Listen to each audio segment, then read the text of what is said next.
Ya, Assalamualaikum warahmatullahi wabarakatuh. Saya harap kabar anak-anak semua dalam kondisi yang baik, sehat, dan tetap semangat. Kemudian tetap jaga kesehatan, tetap beribadah, dan jangan lupa untuk mematuhi apa-apa yang telah disampaikan oleh pemerintah atau pihak-pihak terkait untuk penanganan kondisi kita yang seperti saat ini.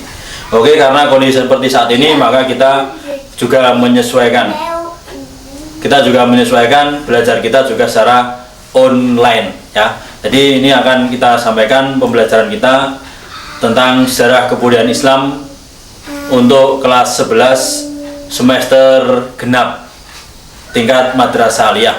Silakan nanti untuk dicermati. Dinasti Abbasiyah nanti ada tentang proses berdirinya dinasti Abbasiyah, kemudian ada fase-fase pemerintahan dinasti Abbasiyah, ada dibagi menjadi 5 fase. Fase pertama, fase kedua, fase ketiga, fase keempat, dan fase kelima. Setelah fase-fase nanti ada juga tentang khalifah-khalifah terkenal.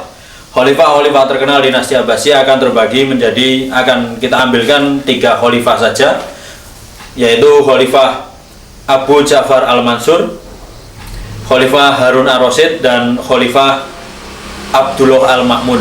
Itu 3 nanti kita bahas. Kemudian kita akan bahas lagi juga tentang kebijakan-kebijakan Khalifah dinasti Abbasiyah, pusat-pusat peradaban dinasti Abbasiyah, pengaruh dinasti Abbasiyah, dan kehancuran dinasti Abbasiyah pada bab yang terakhir.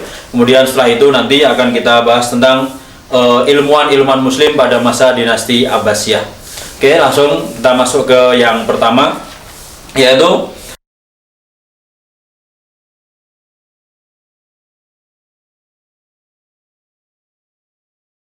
proses berdirinya dinasti Abbasiyah.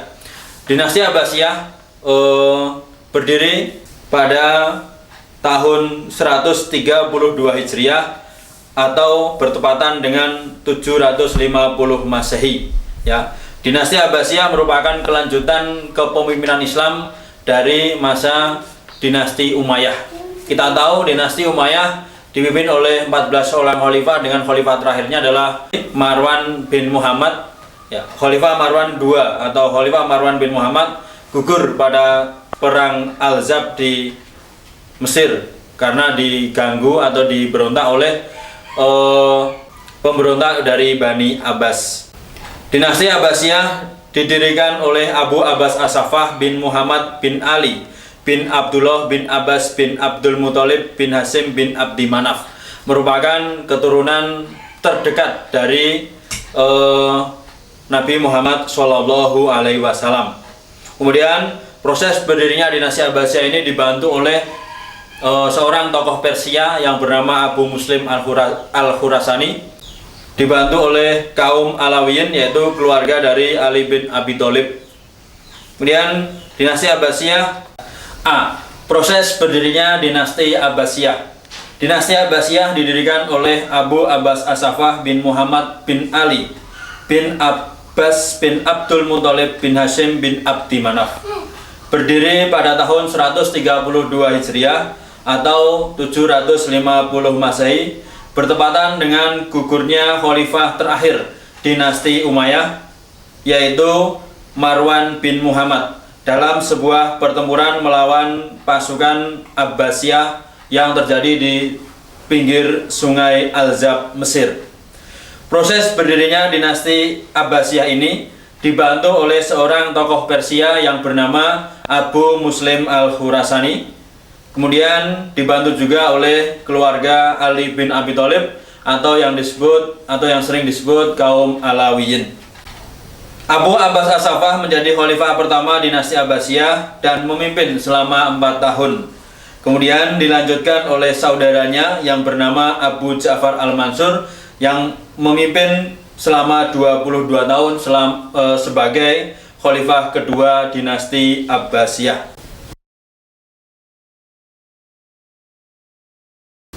Berikutnya fase-fase pemerintahan dinasti Abbasiyah. Dinasti Abbasiyah dibagi menjadi 5 fase pemerintahan. Yang pertama adalah fase pertama. Fase pertama atau disebut juga masa pembentukan tahun 132 sampai 232 Hijriah bertepatan dengan 750 Masehi sampai 847 Masehi.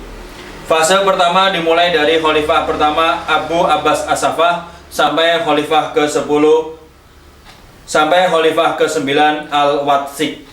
Disebut juga masa pengaruh Persia I karena sejak masa perintisan sampai berdirinya dinasti Abbasiyah selalu dibantu oleh orang-orang berkebangsaan Persia, terutama seorang tokoh Persia yang bernama Abu Muslim Al-Khurasani yang membantu sejak pendirian atau perintisan dinasti Abbasiyah. Termasuk juga para wazir dan pejabat istana mayoritas adalah orang-orang Persia. Wazir pertama dinasti Abbasiyah adalah seorang Persia yang bernama Khalid bin Barmak yang menjadi khalifah secara turun-temurun sampai khalifah kelima, Khalifah Harun Ar-Rasyid.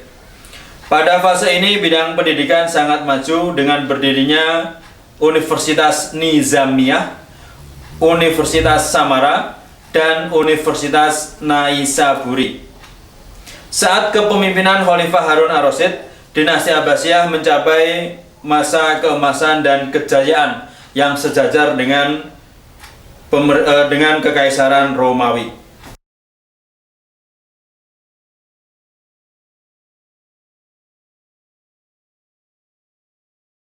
Kemudian yang kedua adalah fase kedua.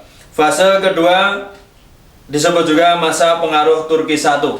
Terjadi pada tahun 232 sampai 334 Hijriah atau bertepatan dengan 847 sampai 945 Masehi. Fase kedua dimulai dari Khalifah ke-10 Al-Mutawakkil sampai Khalifah ke-21 Al-Muttaqi. Disebut juga masa pengaruh Turki I karena kekuatan militer dinasti Abbasiyah didominasi oleh para perwira berkebangsaan Turki. Pada masa ini, keberadaan khalifah hanya sebagai pemimpin agama atau simbol keagamaan karena kebijakan politik dinasti Abbasiyah didominasi oleh kekuatan militer Turki. Seorang jenderal Turki yang terkenal ketika itu adalah bernama Tuzun. Orang-orang Turki juga mengatur pergantian khalifah sesuai kepentingan mereka. Periode ini diwarnai kemajuan pembangunan istana, masjid, dan fasilitas-fasilitas umum lainnya di kota-kota besar. Para pelajar juga masih banyak yang datang ke Baghdad untuk belajar berbagai macam ilmu pengetahuan.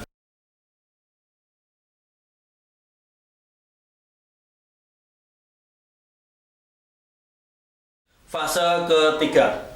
Fase ketiga disebut juga masa pengaruh Persia II, yaitu tahun 334 sampai 447 Hijriah atau yang bertepatan dengan 945 sampai 1055 Masehi. Disebut juga masa pengaruh Buwaihiyah. Fase ini disebut juga masa pengaruh Persia II karena wazir dan para pejabat negara didominasi oleh orang-orang Persia. Dengan keluarga yang paling berpengaruh adalah dari keluarga Buwaihiyah.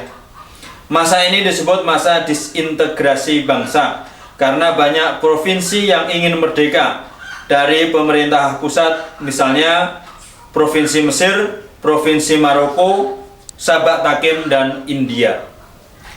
Ada juga Muluk atau Taif, yaitu adanya dua dinasti dalam Islam pada waktu yang bersamaan, yaitu dinasti Abbasiyah di Baghdad dan dinasti Umayyah di Andalusia. Meskipun demikian, perkembangan ilmu pengetahuan masih berkembang dengan pesat.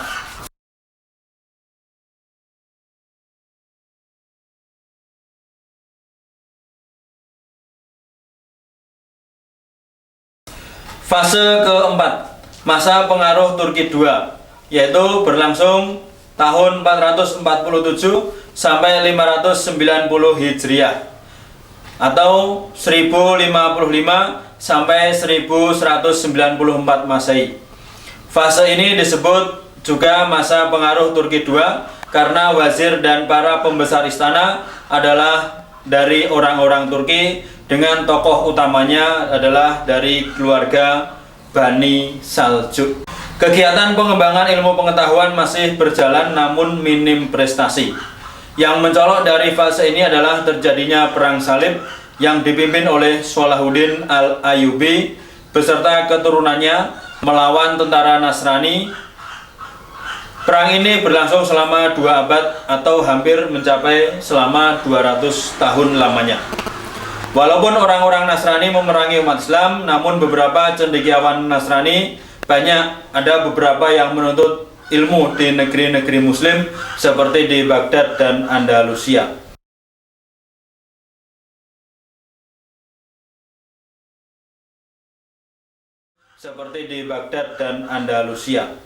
Fase kelima atau masa lemah sampai dengan runtuhnya dinasti Abbasiyah, yaitu berlangsung tahun 590 sampai 656 Hijriah atau bertepatan dengan 1194 sampai 1258 Masehi.